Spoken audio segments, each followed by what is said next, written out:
Bonjour à tous et à toutes, bienvenue sur Westrack Radio. Nous sommes le mardi 2 avril 2019, il est 14h. C'est la journée mondiale de sensibilisation à l'autisme. Et non, aujourd'hui, ce ne sera pas Mathieu qui va animer cette journée, ce sera moi, Marie-Ange. Exceptionnellement, Mathieu, notre responsable d'antenne, m'a laissé le micro de l'après-midi afin de vous sensibiliser à une cause qui me tient particulièrement à cœur et qui, j'espère, suscitera en vous un intérêt pour cet handicap invisible qui est l'autisme.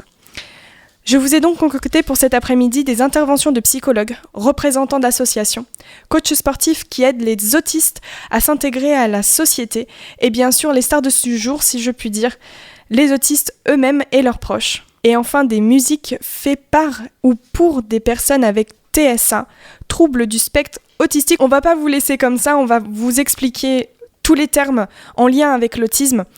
Je rappelle à tous nos auditeurs que les personnes avec un trouble du spectre autistique que j'ai interviewés pour ce jour sont en capacité de parler et ne représentent que modestement et à leur échelle qu'une forme d'autisme. S'il y a une chose à retenir aujourd'hui, c'est qu'il y a autant de formes d'autisme que d'autistes, puisque tout comme vous et moi, chaque personne est unique.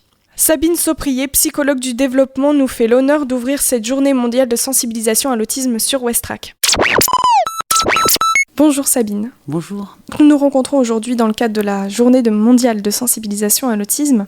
Est-ce que vous pouvez vous présenter ? Oui, tout à fait. Donc, je suis Sabine Sauprier, je suis psychologue du développement. J'ai fait mes études à l'université de Rouen. J'ai également un diplôme universitaire sur l'autisme, et à l'époque on appelait les TED, les troubles envahissants du développement. Et avant d'être psychologue, j'ai un parcours un petit peu atypique puisque j'étais éducatrice auprès de jeunes enfants présentant un TSA. Donc Sabine, vous travaillez avec quel type de patient ? Et plutôt une patientèle enfant, une patientèle adolescente, adulte ? Tout type d'âge, que je pose des diagnostics avec mes collègues sur des personnes, là récemment sur une femme d'une quarantaine d'années. Je suis un enfant qui a 3 ans. Beaucoup d'adolescents, parce que la période de l'adolescence est très très compliquée. Pour les personnes présentant des TSA, les règles sociales sont extrêmement compliquées chez les adolescents. Dans l'adolescence, on veut tout simplement ressembler à l'autre et sûrement pas être différent. Donc c'est très très compliqué au niveau de l'estime de soi, au niveau du parcours scolaire. Souvent c'est des enfants qui sont parfois victimes de moqueries, d'harcèlement. Ça impacte énormément l'image qu'ils ont d'eux-mêmes. Et donc j'ai beaucoup d'adolescents, mais je peux en effet dans ma patientèle avoir des enfants comme des personnes d'une quarantaine d'années. Est-ce que vous pouvez donner une définition de ce qu'est un trouble du spectre autistique ? Aujourd'hui, on me parle de trouble du spectre autistique par rapport au DSM-5, qui est une classification qui parle de trouble neurodéveloppemental. Dans ce trouble neurodéveloppemental, il y a plusieurs signes. Il y a une altération au niveau de la communication sociale et des interactions sociales, qui est caractéristique chez les personnes TSA. Et il y a également des comportements qui sont parfois inadaptés, des intérêts restreints, caractéristiques aussi chez les personnes TSA.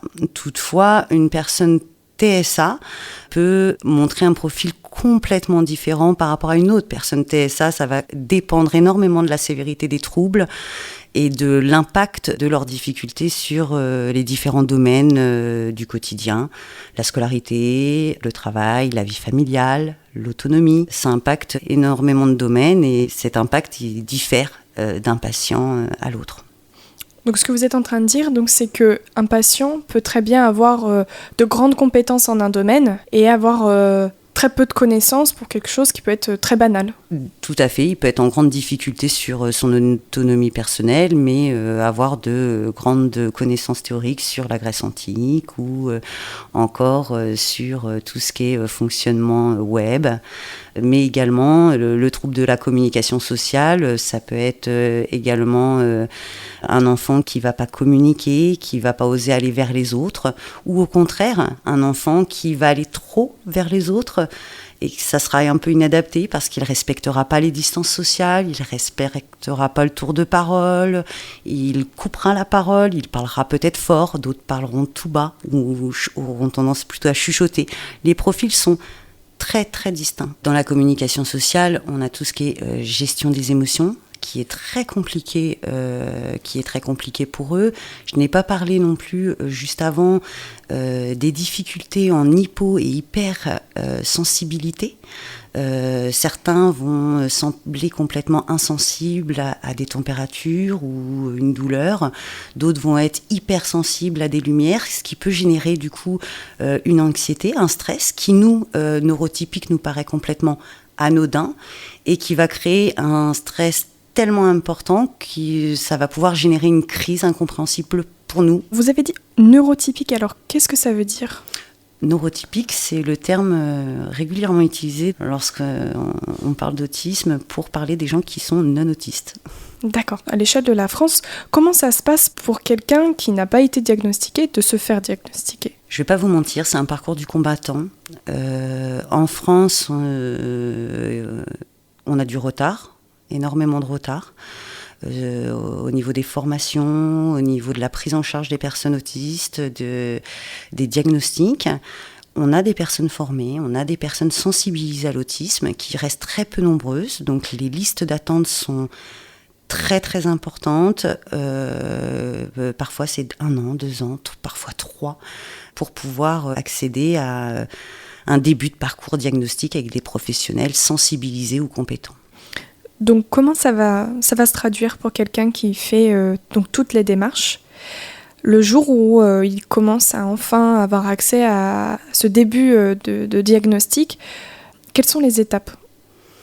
Alors d'abord, je conseille pour les débuts, les démarches diagnostiques, je conseille tout d'abord d'aller se renseigner sur les personnes qui peuvent les aider dans le parcours. Donc ils peuvent se diriger vers les associations, comme Asperger Family sur le Havre, ou le Centre Ressources Autisme de Saint-Étienne de Rouvray, où ils vont pouvoir rencontrer des professionnels ou des parents, des bénévoles qui pourront leur donner le nom des différents professionnels qui pourront s'inscrire dans ce parcours diagnostique. Tout d'abord, il va y avoir en effet le psychologue qui va retracer en fait toute l'enfance de la personne, le développement précoce, les premiers signes, qui va pouvoir évaluer au niveau des compétences cognitives, qui va pouvoir évaluer au niveau de l'impact des troubles dans le quotidien de la personne et du coup pouvoir conclure ou non à la présence d'un TSA. Mais ça ne se fait pas seul, ça se fait en collaboration aussi avec les collègues orthophonistes qui, eux, vont pouvoir faire un bilan sur les compétences langagières des enfants, avec nos collègues psychomotriciens, qui vont pouvoir faire un bilan sur toutes les compétences motrices, motricité fine, coordination motrice des enfants. Et au final, on coordonne un petit peu ces différents bilans aux médecins psychiatres, pédopsychiatres ou médecins généralistes ou pédiatres, un médecin qui va un petit peu centraliser toutes les informations, discuter avec les différents professionnels et conclure ou non à la présence d'un trouble du spectre autistique chez la personne. Est-ce que vous avez des chiffres à l'échelle européenne ? J'ai pas de chiffres comme ça que je peux vous donner puisque ils sont beaucoup plus nombreux en soi que ce qu'on imagine. Toutefois, une chose est certaine, c'est que le TSA, les troubles du spectre autistique touchent majoritairement des hommes, des garçons, plutôt que des femmes. D'ailleurs, le diagnostic chez la femme est très complexe, parce que souvent les jeunes filles, les femmes qui présentent un trouble du spectre autistique ont tendance à compenser leurs difficultés, à avoir des difficultés parfois plus fines ou plus socialement acceptables. Voilà, la timidité chez une femme est souvent mieux reçue que chez un homme. Quel est le message que vous souhaitez transmettre pour cette journée de sensibilisation à l'autisme ? La tolérance à la différence, au fonctionnement différent. Parfois, c'est simplement un fonctionnement. L'autisme est un fonctionnement différent.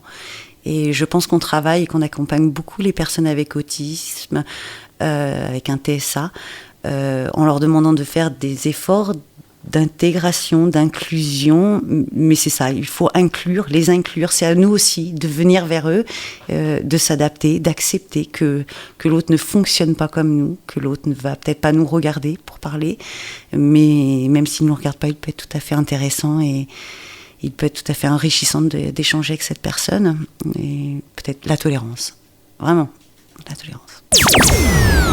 Encore un grand merci à Sabine Sauprier pour nous avoir éclairé sur ce qu'est l'autisme.